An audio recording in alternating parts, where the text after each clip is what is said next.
Good afternoon, everyone. Chris Berryman here, coalition builder and founder of Bringing Humanity Together. Welcome to another great and engaging conversation with Sharon Care with Sandy. This is one of the three open forums under the Bringing Humanity Together umbrella where people can discuss topics related to the workplace, humanity in the workplace in a very positive and constructive way.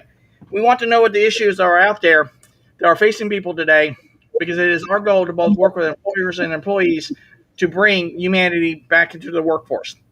And as always, we'll be going live every Tuesday, Wednesday, and Thursday, all at 3 o'clock Eastern Daylight Time, except for Conversations for Humanity. We have like a 15-minute meet and greet, and then we start the car at 3 o'clock. And of course, here's our host, Sandy Chernoff.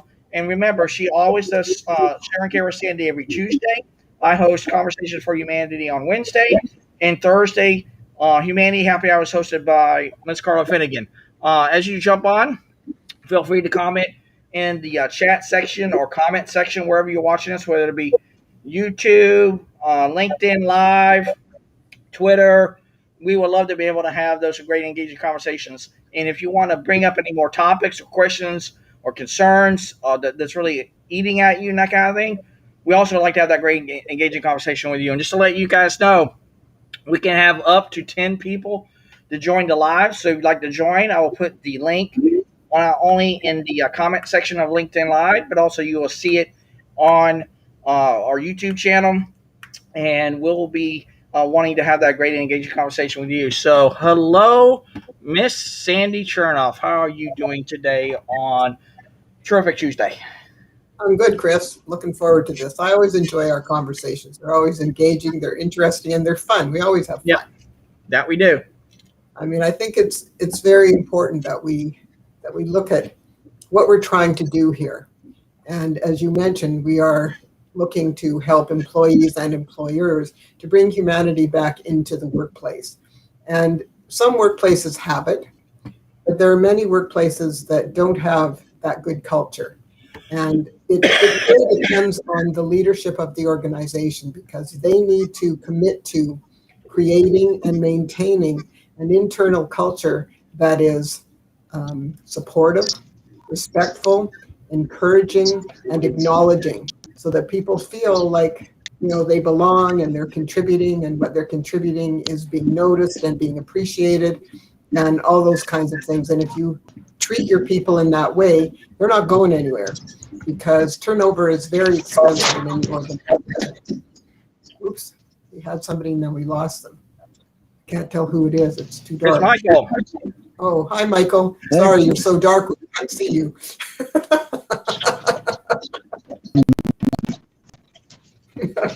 So it's just, it's a matter of what are we trying to do?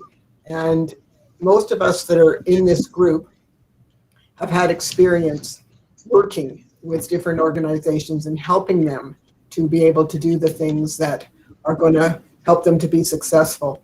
Because a successful, long-lasting business has to have a good culture. Because if they don't, it could be long, probably won't last a long time. And I think it's one of the reasons why so many small businesses fail. It's kind of interesting. Just because somebody has a good idea, and it could be a brilliant idea for a business, it doesn't mean they're going to be a good boss. And if they're not a good boss, it means they don't know how to hire people, they don't know how to deal with people. And in those situations, it means that, unless they can handle their business all by themselves, they're not going to be successful. So, people should enjoy their workplace. They should enjoy the people that they work with. And again, that's something that the leadership of an organization needs to commit to, so that it's established and it's maintained, and people feel respectful. They feel comfortable. They feel appreciated in their workplace. And if they do, they're going to look forward to going to work. And that's all good. That means they're going to keep coming back. Plus, when people are happy in their work, you don't need to worry about customer service, because they're going to want your clients and customers to be happy too. So they'll probably do their best to make sure that happens. So it's kind of a win-win all the way around if you have a good culture. Because, when you walk into a place where the atmosphere is poisonous, it's palpable. You can actually feel it when you walk in. And the opposite is true. When you walk into a place where people enjoy each other, they have fun, and they're respectful, it feels good. I mean, you want to stay in there because it feels nice. So it's just a matter of what are you setting up? And it's very important that that kind of atmosphere be established and maintained if you're going to A, keep your employees, and B, keep your customers. So, it's just a matter of figuring out how to do that. And that's why we want to hear from people to find out what they're struggling with so that we can customize programs to help them improve the situation and give their people the approaches and the strategies and the skills to be very good at their job, and that the leadership be good at creating these kinds of things so that they can walk the walk. Talking the talk is very nice, but if you don't exemplify the behaviors that you want your people to employ, why would they care? It doesn't work unless the leadership models what they want. And, like for example, human beings are very imperfect creatures, which means that mistakes are going to be made. If a manager or a leader finger points and blames and yells at people every time they make a mistake, the next time they make a mistake, hi Lisa, Hi, how are you? Mistake, they're going to cover it up because they don't want to get yelled at and belittled, and especially in front of their colleagues. But instead, if you call the person into your private office and you say, hey, looks like we have a little problem here. What do you think happened? All right, well, how do you think we should fix this? And you can discuss, the different things. So do you think you can handle that yourself? Because if you can, you go ahead. But listen, if you run into any snags, you come back and I'll help you. But the next time you're faced with that sort of situation, what do you think you should do so we don't end up with what we have now? We can discuss those things. Okay, well, off you go and fix it up. And again, if you run into some kind of snag, you come back and I'll help you with it. I mean, if it's handled that way and it's done privately, then the person knows that the manager or the leader has their back. So if they make a mistake, they're going to go to you and say, this happened and what do you think we should do? And, it's a whole different approach because you haven't been yelled at and embarrassed in front of everybody else. So it's just a matter of how do we handle these things? And managers and leaders need to know that it's not about them. It's about their people and how their people feel and how you can help them to reach their potential, to fulfill what they can do so that they will have good self-esteem and they will feel confident in their work. And, if we can do that, then it's a win-win for everybody because the team wins, the person wins, and the organization wins. I mean, it's just, and again, it's not rocket science and it's not that hard. But what's interesting is a lot of people don't have good soft skills. And that's because they're not taught. Some people are naturally good at this kind of thing, but most people are not. And so it's very important that people learn how to deal with others in a positive, respectful, acknowledging manner. And if they can do that, as I said, everybody wins. I mean, it's just, again, this is not rocket science. HR knows all that. Lisa doesn't need me to tell her. She deals with it all the time. But it's just a matter of, she also knows that there are people in the organizations that she's worked in that don't do this very well, which causes other problems. And then those problems end up on Lisa's desk. So, Sandy, when it comes to calling, what would be your calling here at Bringing Humanity Together? What was that for you when I told you about Bringing Humanity Together? What really went on your mind when you heard that? Well, basically, Chris, what you're trying to do is what I do with my business. Basically, I just help people to be the best they can be. That's what soft skills do. Yep. I teach people how to communicate effectively. I teach people how to deal with stress, how to time manage, how to run results-oriented meetings, how to do team building, how to manage it, how to be a good leader, all kinds of things that help your business to function better. And that's basically what I've been doing for almost 17 years. How scary is that? So, it's essentially what you're trying to do. And therefore, it just resonated for me because it just means that I get to do more of what I normally do. And again, one of the things that's always been very important to me is when I get a new inquiry, a new possible prospect, I always sit down with them and try to discover very specifically what they're looking for, so that I can, because I always customize the programs for my clients. So I want to make sure that I'm delivering the elements and the strategies and the approaches that are going to help them overcome their pain, whatever it may be. So I need to know very specifically what it is. And that's why my normal portal of entry is HR. HR knows everything. They know all the people, they know what all the problems are in an organization. And if they had the time, they would probably do the training. But they're so busy, I call them firefighters. They don't have the time to create the program. So they usually bring in an outside facilitator to provide the employees with what they need. But the HR person knows what they need. So they're the good person to talk to, so that you can make sure that you include in whatever program we're going to be delivering to these different new clients is specifically what they're looking for. So we want to make sure we put elements in that are going to provide them with the appropriate strategies, approaches, skills, etc., that are going to help their people to be more effective, or to help the leader to be more effective.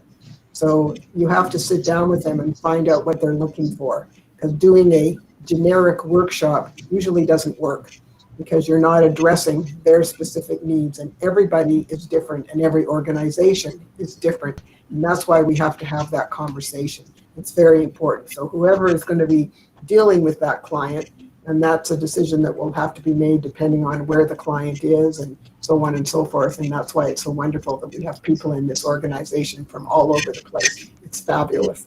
So we can assign that to whoever is closest to this client, so that they can have a sit down with them. I mean, I don't always do it in person. I do sometimes, but a lot of times I just do it over the phone, or sometimes I've done it on Zoom or something, so that we can have a complete conversation. And I often send them different elements to look at, so that they can decide which ones they think are going to be most beneficial to their people. And once that's decided, then I put together the PowerPoint. And I also have been providing my clients with a fully documented syllabus, so that the participants don't need to take copious notes. I want them actively involved and engaged in their learning experience. And you can't do that when you're busy taking notes. So everything I'm going to teach them, every concept I'm going to teach them, is fully developed in the syllabus. In addition, the activities that we're going to do, because generally I teach a concept and then I give them something to do. The activities are also in the handout, so that they have room to write down their answers and write down what they discussed, so that they also have that to take away. Because honestly, a half-day workshop that's usually 3 hours, or a full-day workshop that's generally 6 hours, people won't remember everything from the session. This way, they've got a take-home, so they can look at that and remind themselves of what was discussed and what we did, and so on. So it's just a matter of, what are we providing our people with? Are we giving them the opportunity to really have a retentive learning experience?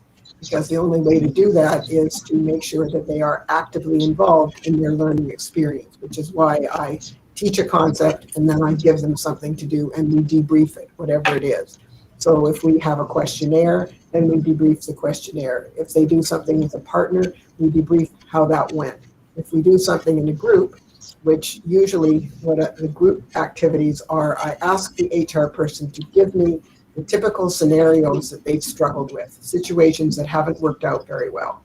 And they send them to me. I put them into the PowerPoint slides, but I hard copy them. So then when we divide them into groups, each group gets a hard copy scenario of something they're actually familiar with that didn't work out so well. I've even had people come up to me and say, how did you know that?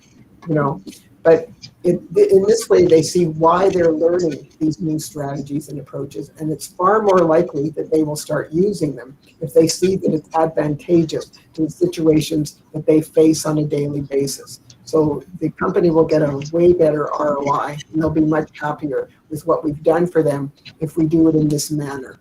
So it's just a matter of, again, sitting down with them and figuring out what they need. And once we do that, it's smooth sailing from there. And it's just a matter of providing them with the specific needs that are going to help them with whatever's causing them pain. It doesn't matter what it is. And I don't mind taking things from a whole host of different topics to put them into the programs. Because, for example, if somebody wants stress management, well, I can do a stress management workshop. But I want to find out what's causing them stress. so that we can provide them with strategies and ideas and approaches that are going to help them to be able to deflect the stress themselves. So it's a matter of looking at that, because stress is very harmful.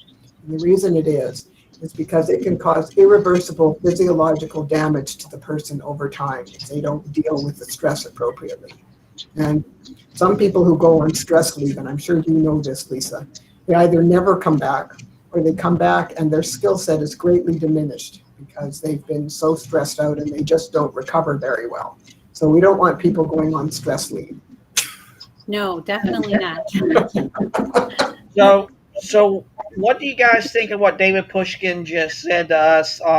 He's in England and he's watching us. He said, celebrate the mistakes and use them.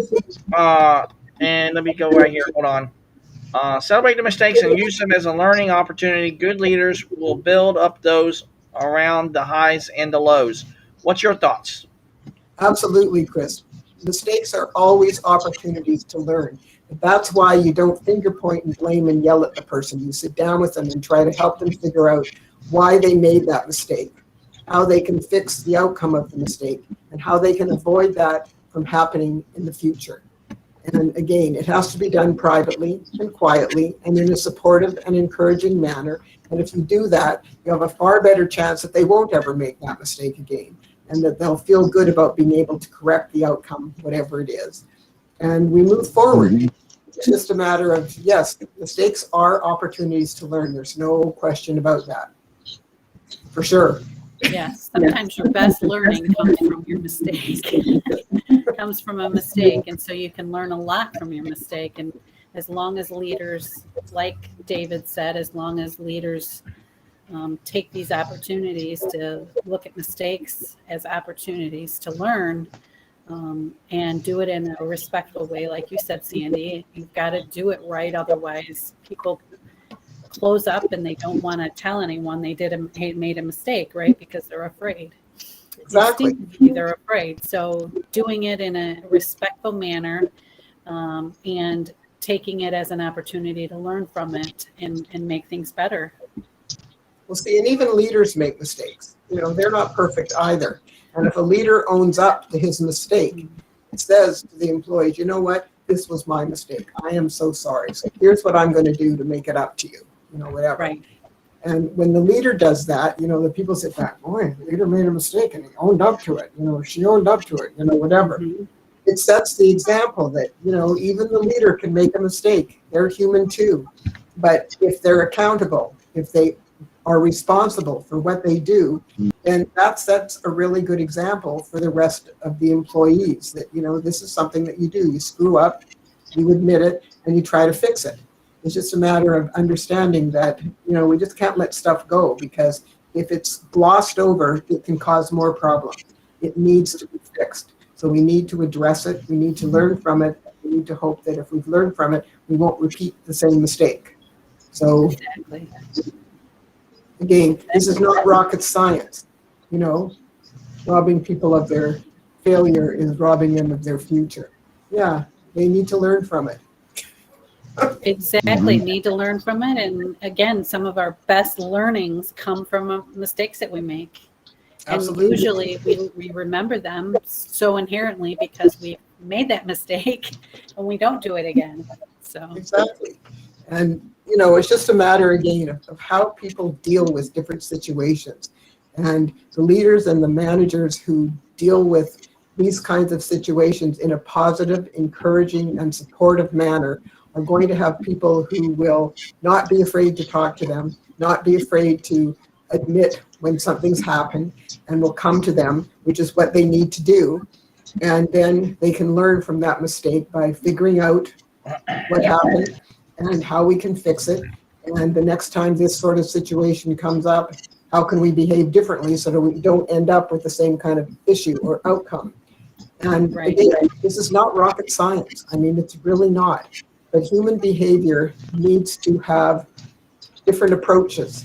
It needs to be handled in different ways. And the people who handle things in a respectful, supportive, encouraging manner are going to have far better outcomes than those that finger point and yell and blame and all that kind of stuff.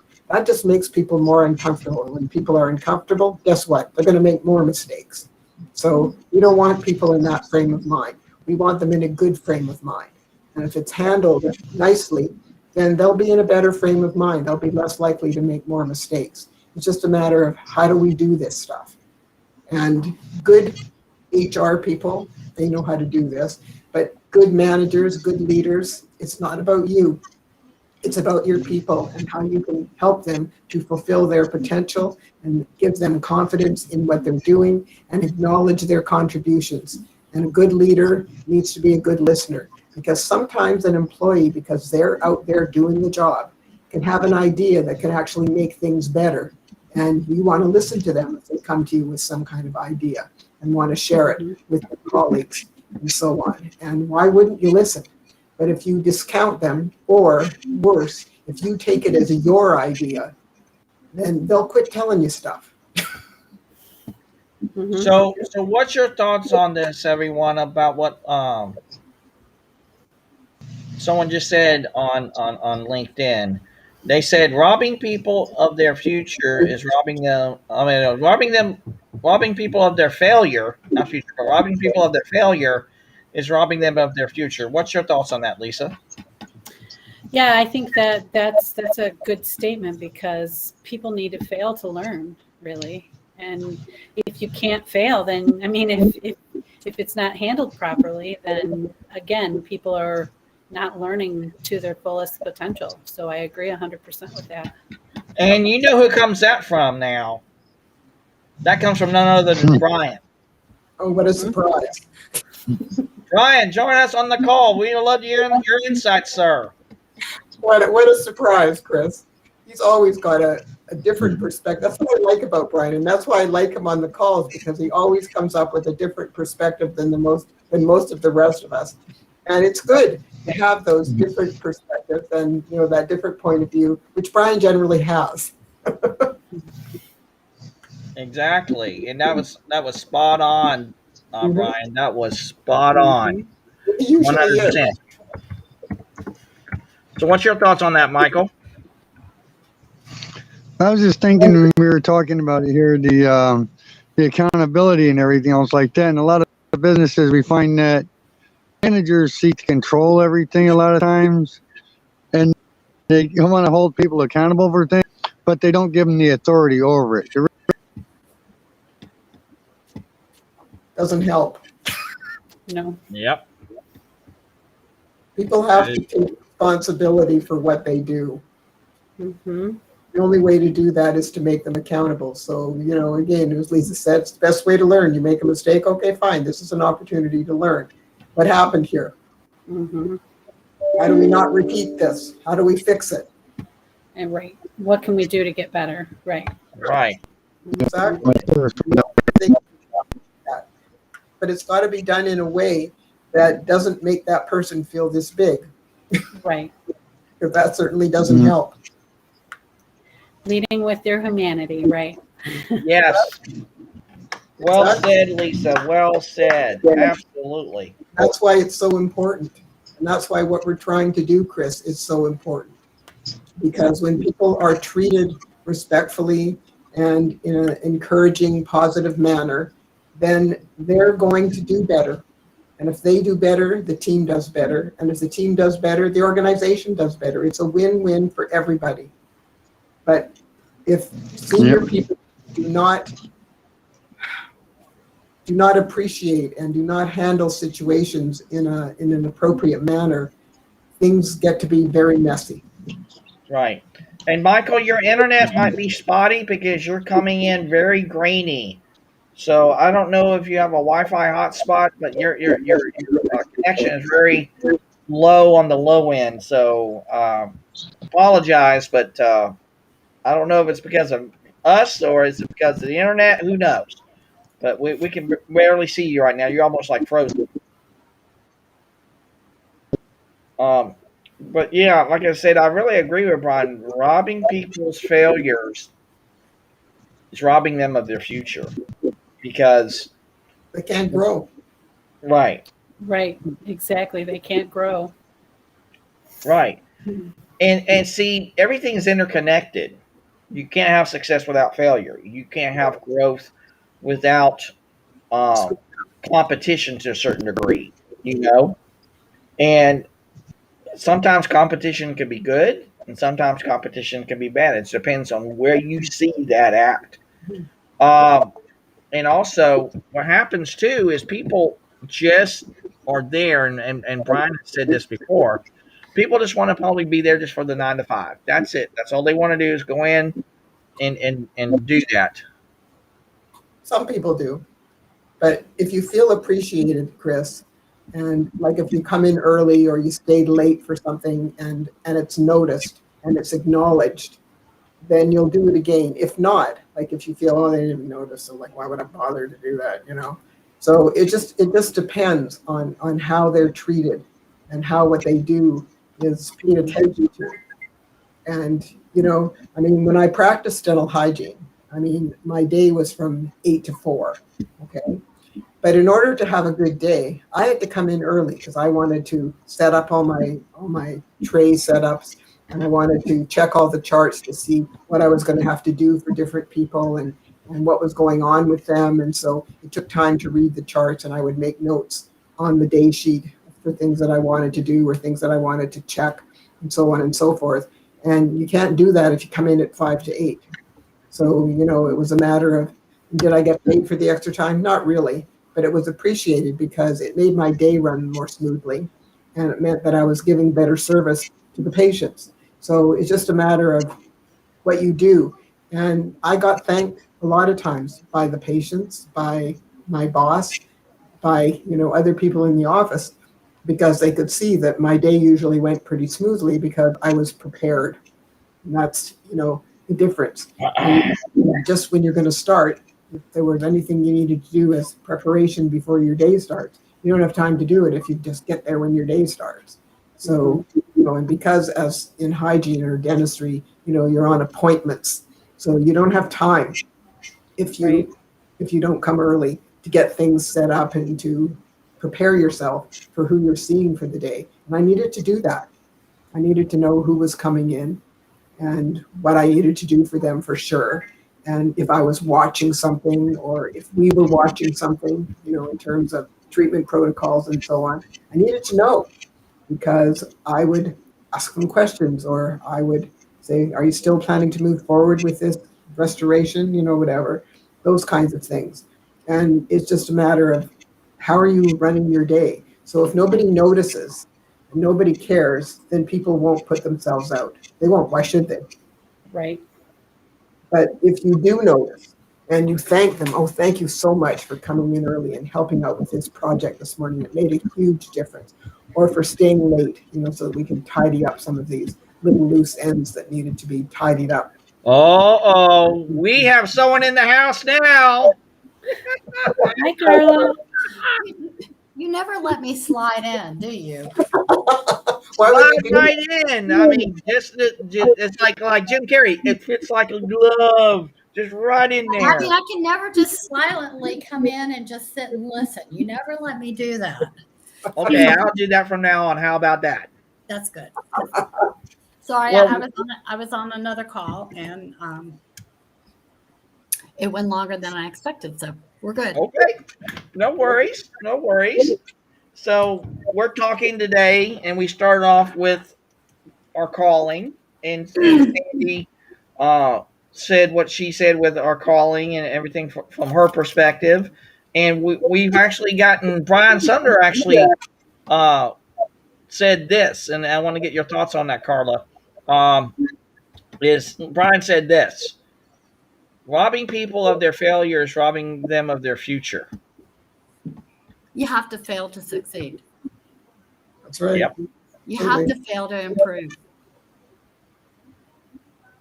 It's part of life. Exactly. Nobody's perfect. And when Happens to the best of us. figure it out and you succeed, it's going to come a time when you're going to have to figure it out to succeed even better. Right. Absolutely. Right. Just how it works. And there's nothing wrong with that. You know, people shouldn't be upset. Human beings, as I already said, are very imperfect creatures. Mistakes are Right. going to be made. So it's just expect them. And when it happens, figure out what went wrong. What did you do that ended up with the result we have now? And how can I prevent that in the future? And how can I fix whatever happened? Well, it may not have even been a mistake. It might have been that you had decided, hey, I'm going to tackle this project this particular way. You know, like organizing a closet. I'm going to get in and I'm going to do this and this and this and this. And then you realize you've got this hot mess on your hands and you go, well, that didn't work out really well. What can I do differently? Right. Yeah, what you tried to do failed. What you might have tried to do in business failed. You might have contacted somebody and they told you no. So what? The next guy might tell you yes, you know, or you figure out a better way to do it, a way to be constantly figuring out a way to be more productive. You know, whether it be a business that is up and established or whether you're growing your own business, you figure out better ways to do it. Absolutely. What's that great John C. Maxwell book, Failing Forward? I haven't read that one. That's a good one. That's That's a good one. Because why do we always fail backwards when we need to fail forward? You know, because what's in the back of us is the past. You can't change that. But what you can do is you take the lessons learned, bring them to the present, which is the present, to better even shape and define not only your calling, but even your future. So I want to ask you, ladies, when it comes into relevance of those very, I call partners, not employees, because I don't believe that term at all. But when it comes to partners, when we're in that team dynamic in a organization, how do we find out their calling in conjunction with an organization? How do we get there?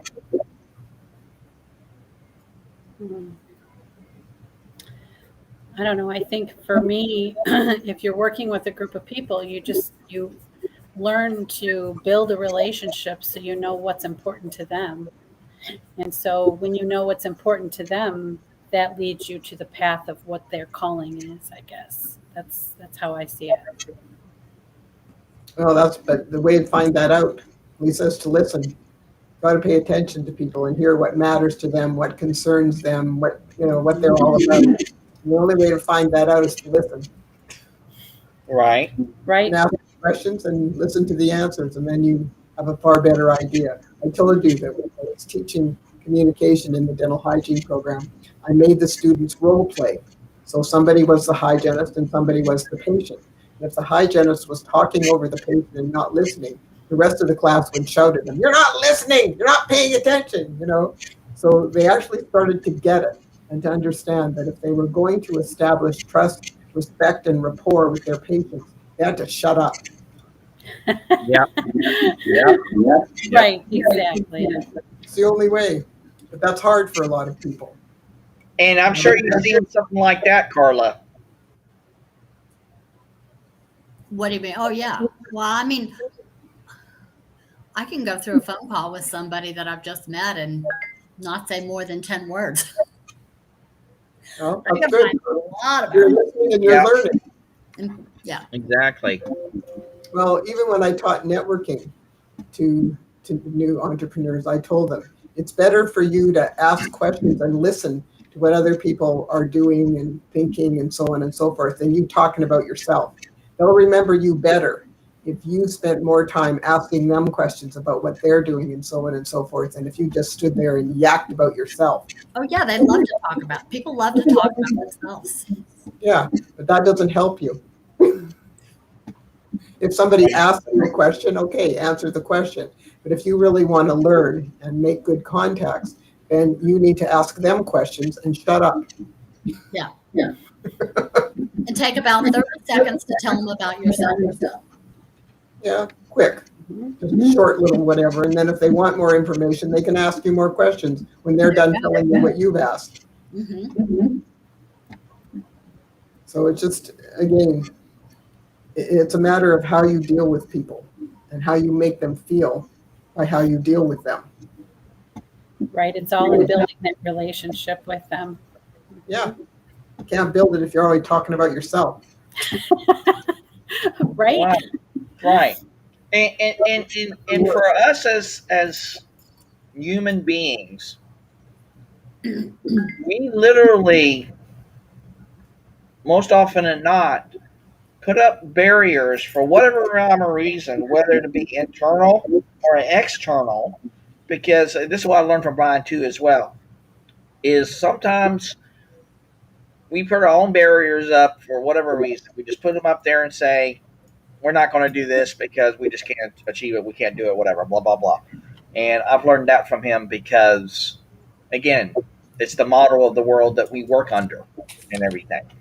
But also, when it comes to other people chatting at your head and say, no, Lisa, you can't do that. Sandy's already done it. No, no, no. Carla, you can't do what Sandy just did. That's a no-no. Come on. You know better. And then everybody will start hearing that and seeing that and say, wait, why are we doing something backwards? Because we're telling people to do the opposite thing.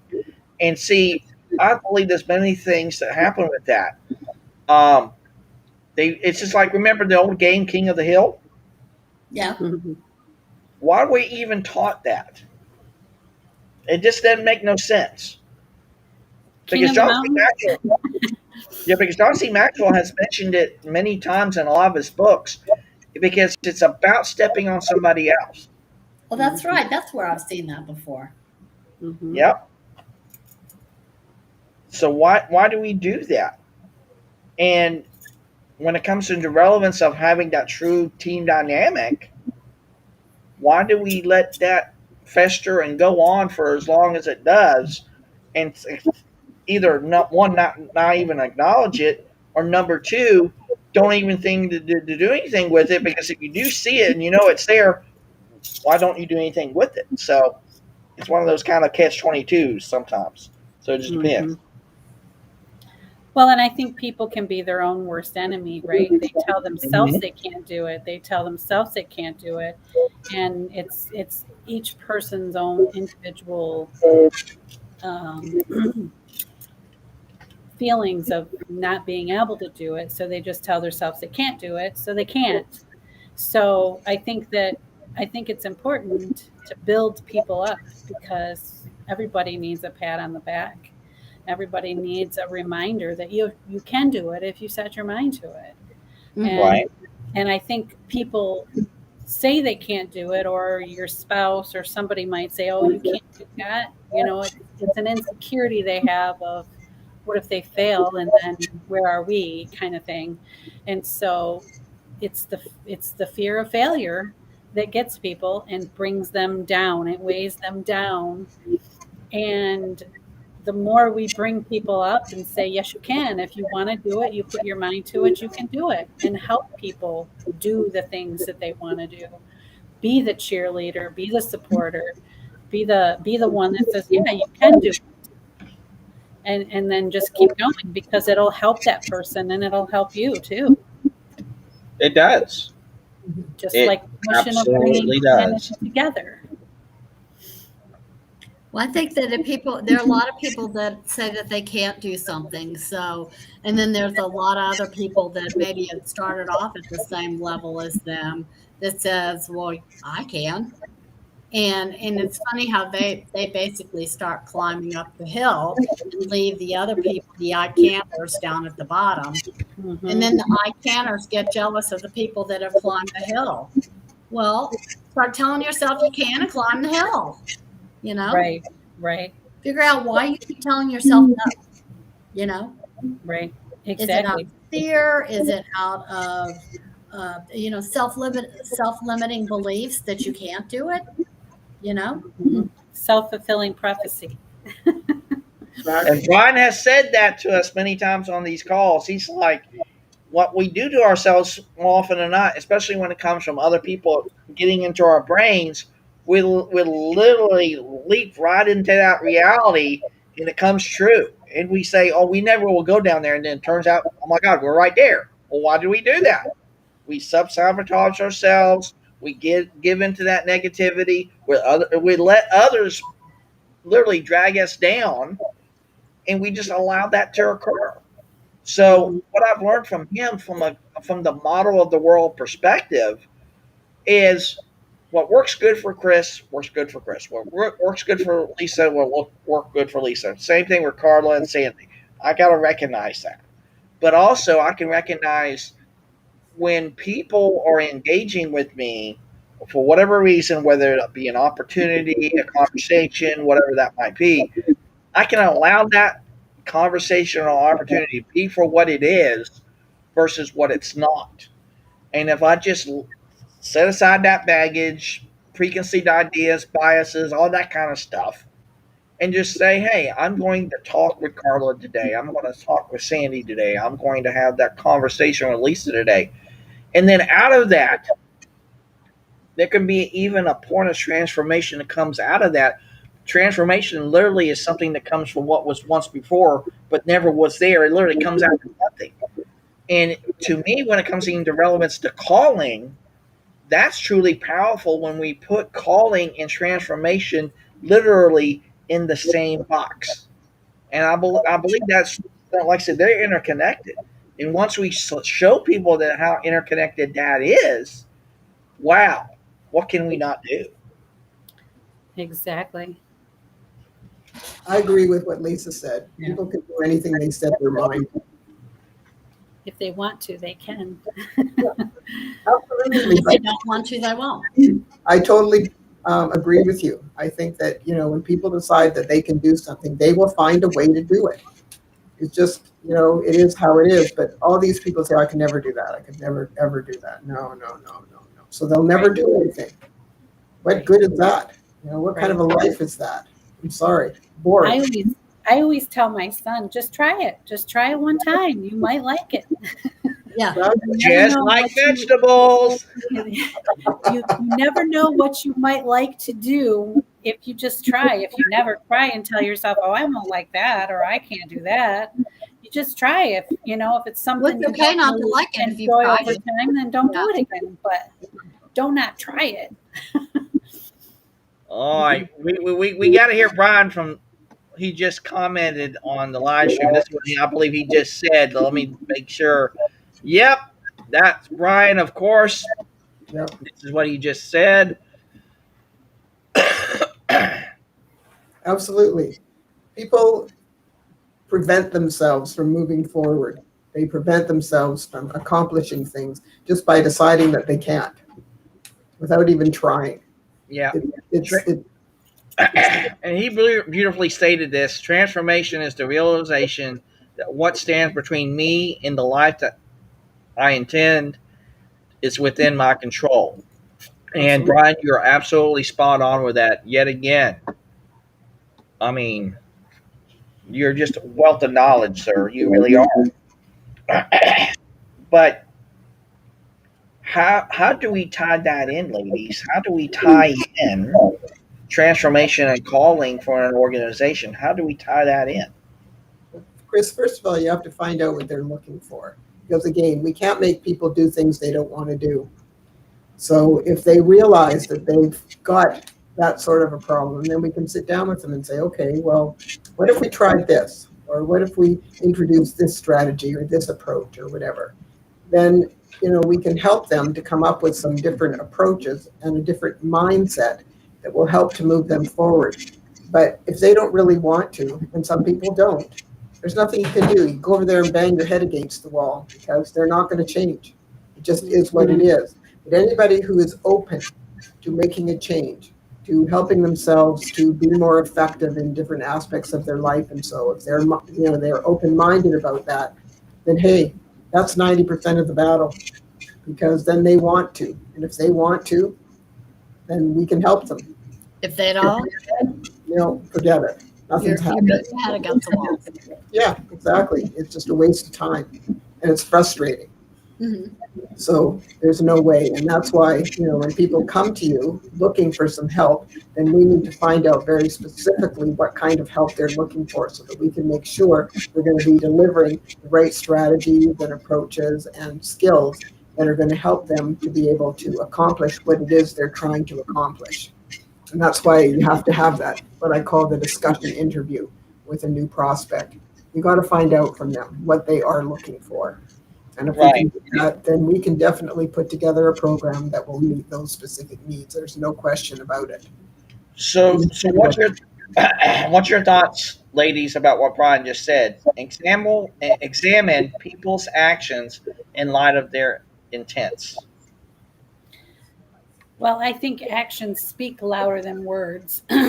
And they obviously, someone can say, I plan to do this or I'm going to do this, but until they actually do it, they're really not doing anything until they actually do it. So it really is, it goes back to the actions speak louder than words. So we can say we're going to do something for 10 years and never do anything, They but spend time getting ready to get ready. need a plan, need action. Mm-hmm. Carla? A lot of people spend a lot of time getting ready to get ready. Oh, Or meetings to have more meetings. Well, I know I see that in people that say, "Oh yeah, I want to get healthier. I want to do this and I want to do that, but I can't because of this and that and the other. But I want to, you know, and I'm going to do all these things, and they never take action." Yes. Yes. I'm sure you see that a lot in your line of work, especially, but yeah, until people take action, they're not doing anything.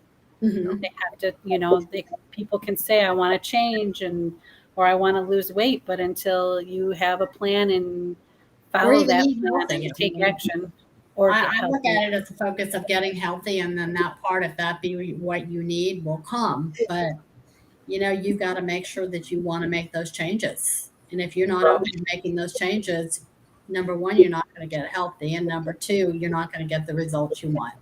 You know, whether it be a better immune system, better health, longevity, more energy. Just a lot of people go that they're feeling like crap. You know, well, you want to make a change. Well, yeah, I want to make a change, but you know, and they have all sorts of reasons why they don't want to do it. And so, you know, it's like, well, there are options in this world. You've got to first see what works best for you, and you've got to be here making the change first. Well, it takes commitment, true commitment to do anything that you really want to do. And if you don't have if you really don't make that commitment, I mean, I can say I want to eat better and get healthy, but until I make the commitment to exercise and eat the right foods, and it takes a true commitment. It's a total lifestyle change. It's not easy. It's not And easy. and it doesn't matter if it's getting healthier or starting a business or whatever it is you want to do. If you don't make the commitment, it's not going to happen. It's Because easy it to talk the talk, but it's not so easy to walk the walk. exactly. So, you know, people can talk about doing something all they want, but if they don't actually take steps towards actually doing it, then it doesn't happen. Mm-hmm. And I think people too, sometimes they say things to people because they think that's what they want to hear, right? A lot of times people are pleasers and they want to, okay, they think I should do this. So I'm going to, they tend to do that, I think, and not necessarily really think about what it means to actually do it. Yeah. So, yes. Well, and making changes for anybody is not easy. Not easy to make changes. It's not. But it is possible. Oh, Yes, it is. absolutely. It is possible. They truly decide that they want to do it. Starting a business on your own, for example, wasn't easy for you, Sandy.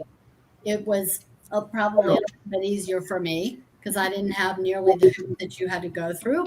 But it is possible. It takes commitment and it takes consistency.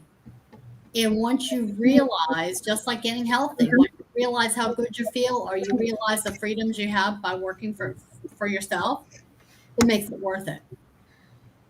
It's like having teenagers. You survive the teenage years and they grow up to be responsible adults. And you go, those were hard times, but it was well worth it. Yeah. Mm-hmm. Well, this is what Brian just said.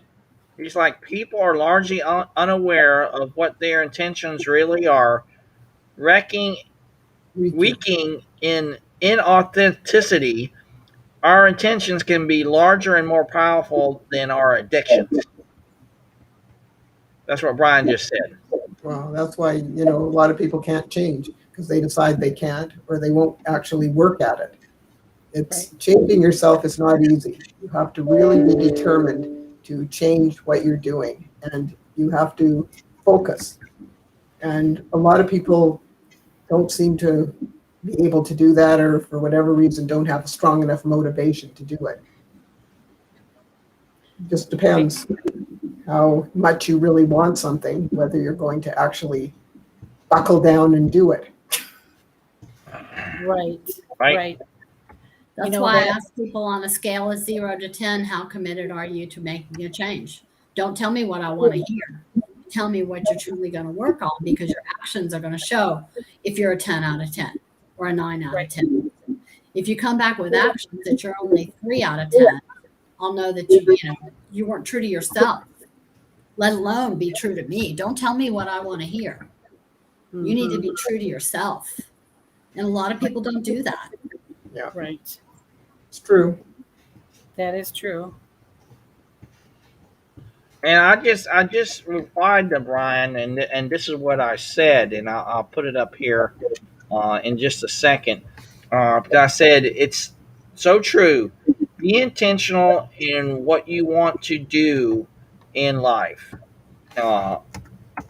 And like I said, if you're not intentional of what you're doing and how you're doing it, then are you just throwing mud on the wall and seeing it's going to stick?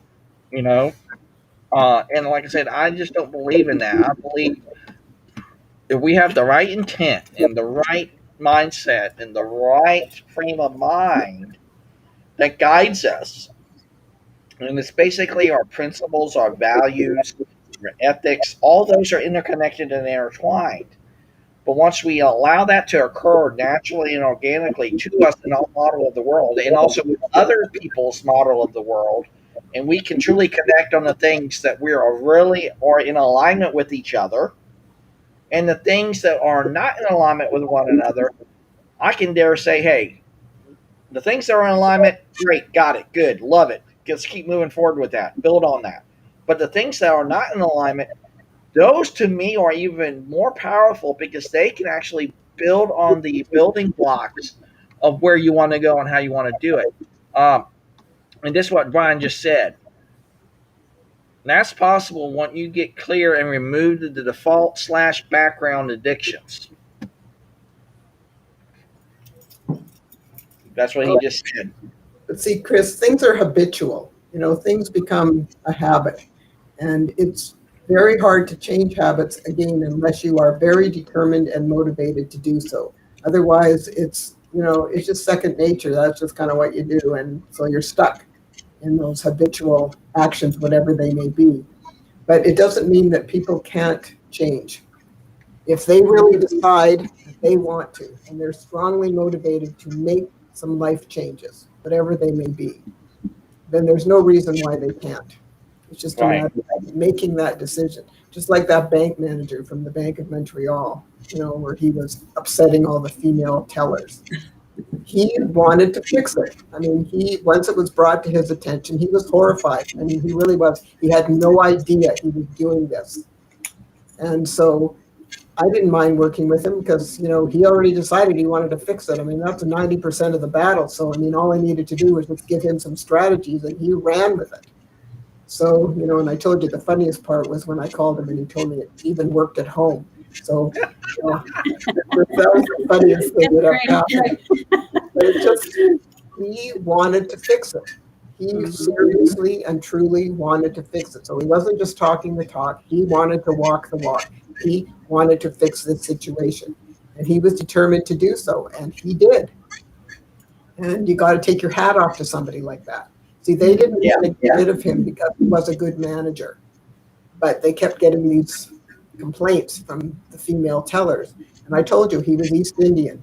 He comes from a very patriarchal society, so he was not paying attention to the women. And I told you, I started out by telling him he had to do something that isn't usually very intuitive to a man. He went, what? I said, well, you got to start paying attention to the nonverbal messaging these women are sending you. He looked at me and goes, what the heck does that mean? I said, That's you a got to. typical male response. Well, of Yeah. course, Carla. It's not for us because women pay attention to that usually, but most men don't. So I told him, I said, when you say something to someone, look at them. See the look on their face. See the way they're standing. If they look uncomfortable, stop. Ask them what you just did that made them so uncomfortable so that you won't do it again. He said, really? Right. Yeah, Right. that's what you have to do. Look at them. So he said, Right. okay. And he started to do it, and it worked. So, it's just a matter of giving them some strategies. And again, because he wanted to fix it, he was paying attention and he wanted to do whatever it was that was going to fix this. And so he did. But I Right. told you the other place at Fraser Health where they had this guy that was calling patients and screaming at them for not paying their bills and so on and so forth. And of course, yeah. most of them were sick or had Yes. family members who were sick. And so I asked if I could talk to him. So they sent him in, and he came in, oh, they're giving me a bad time. These people need to pay their bills. And I know how to talk to people. He was just ranting away at me. So I said, okay, well, thank you very much. You can go back to your workstation. So when the managers came in, I said, don't hire me. They said, what? I said, this guy has absolutely no interest whatsoever in changing what he does. So you have two choices from my perspective. One, fire him on the spot. Or two, if he's a good bookkeeper and he can do the bookkeeping, but never, ever, ever gets an opportunity to talk to a patient again, then you can keep him. But I said, frankly, I would fire him. Because this guy is, I said, to be honest with you, I don't think he's a nice man. I mean, it's just, you got to be sympathetic when people are sick or they have someone in their family who's very ill and whatever. You don't yell at them. I'm sorry. It's just not what you do. They're already upset. So, we're going to rile them up even more. But he had just no feelings for anybody else. He just wanted those bills paid, Well, too bad. Right. Doesn't mean they weren't going to pay the bill. It's just that they were focusing on something that was a bit more important at the moment. Yeah. Right. Yeah. So, it's just a matter of, I told them to save their money. So they just looked at me and they said, well, what do you mean? Well, he's not going to change. So I'll be frustrated and you will waste your money. So I don't want you unhappy and I'm not taking your money. They couldn't believe it. I said, I'm sorry. I do this because I like to do it. This would not be fun. So what would your call to action be, Sandy? Well, I think that we need to listen very carefully to people, Carla, and sort of figure out what it is they really want to do. And like you said, to your clients, don't tell me what I want to hear. Tell me what's actually going to happen. Because again, if people don't really want to change, then it's a waste of your time and a waste of their money to try and get them to do something that they actually don't really want to do, even though they say they do. Mm-hmm. So it's just a matter, I don't like being frustrated. So if I know that somebody really wants to move forward with something, then hey, I'm in there full bore. But if they really don't want to, I don't want to get frustrated and I don't want to take their money if nothing's going to happen. They gotta want to change more than you do. Well, that's right. So, and if they don't, then what's the point? I mean, it's just, I don't like being frustrated. So, it's a matter of if I can actually help someone, hey, I'm there. But if they really don't want the help, then what's the point? Because again, we can't make adults do things they don't want to do. We have enough trouble trying to get our kids to do things they didn't want to do. I mean, seriously. I think we may have lost Sandy. No, I see Sandy. Sandy's here. We kind of froze. No, Not for us. not for us. Maybe for you. Is it raining down there? I was frozen. Is it raining down there, Chris? Of what we're That trying it to is. do. Yeah, And might if be. we're trying to help people and they want to be helped, then guess what? We're going to be very successful. Mhm. Just, Yeah. it's just a matter of what the approach is and what they really want to do. Because again, you know this, Lisa, if there are people that are struggling with different things but they don't really want to change, there's no point in the organization spending money trying to get them to change when they really have no interest in changing whatsoever. It's a waste Right. of time and it's a waste of money. And that's why, whenever I met someone who didn't, I would just tell the company, sorry, don't hire me. They just look at me and I said, I'm sorry, this person doesn't want to change. So it would be a waste of your money and I would be frustrated as heck. So, I don't want to do this. They were just, they'd be so sharp. Well, thanks for being so honest. I said, I'm always honest. That's just how I work. So, You have to be honest because like I'm not gonna work with anybody that doesn't want to truly use the solutions that we have to offer and make a change in their life. I might as well just tell them, just go to the website and order because if they want to do that, I want people to have a great experience. So when we're doing what we're doing here, we want our clients to have a good customer experience. Exactly. I want everyone that I work with to feel amazing. I want them to take control of their health, and I want to show them how easy it can be. Yes, it takes consistency, but it takes self-responsibility. If your commitment to yourself is not there, then I'm wasting my time and your time.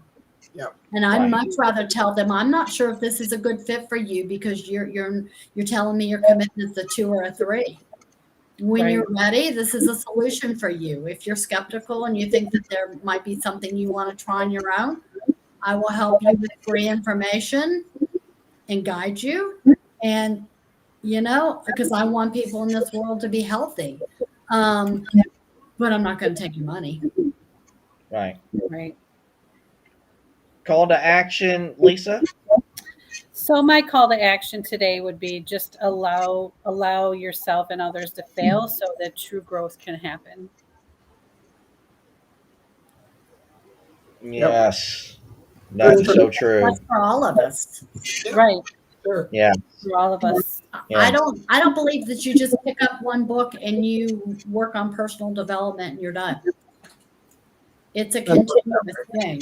It's people talk about I'm a lifelong learner because I'm going to college. I'm great if you want to go to college and work on a doctorate courses or whatever, and you're studying, go for it. But I think that people need to work on personal development every day. Mm-hmm. Right. We're And also improving. Got to practice it. And we're all expanding our mindsets to new ideas and new trying things. Like kids, try Brussels sprouts. You may like them. that is true. I mean, look at all the people that grew up hating Brussels sprouts, and now we're all doing them in our air fryer. Come on, Right. That was Exactly. me. we opened up our mind to try it again. Exactly. And my call to action today, ladies and gentlemen, who's watching, and Brian, we will love to have you on the call again. We will thank you so much for your insights today. David Pushkin, thank you so much today as well. It's just embrace people's humanity to such an extent. Find out where they want to go. Really listen to them. Be intuitive. Really open your mind and open your heart to where they want to go, because I will take it back to what Zig Ziglar said many years ago. If you help others get what they want, you will get what you want. And then, of course, John C. Maxwell said it in, of course, the 21 Years of Laws of Leadership. It was a kind of different dynamic, but same premise. When he says, when you help others get them to where they need to go in an organization, by very definition, you get to go to where you need to go, which by very definition will help everybody at every level of an organization get to where they need to go. And then, what's our mission statement yet again? And that falls right into that so beautifully. It's if I help you, you help me, then we help we. Simple as that. And if people don't understand that's probably on them and not on us. Because I find that statement going in my head in so many different situations, even outside of what we're doing. Right. Yep. It's part I of do too. life. It is part of life, Carla. Exactly.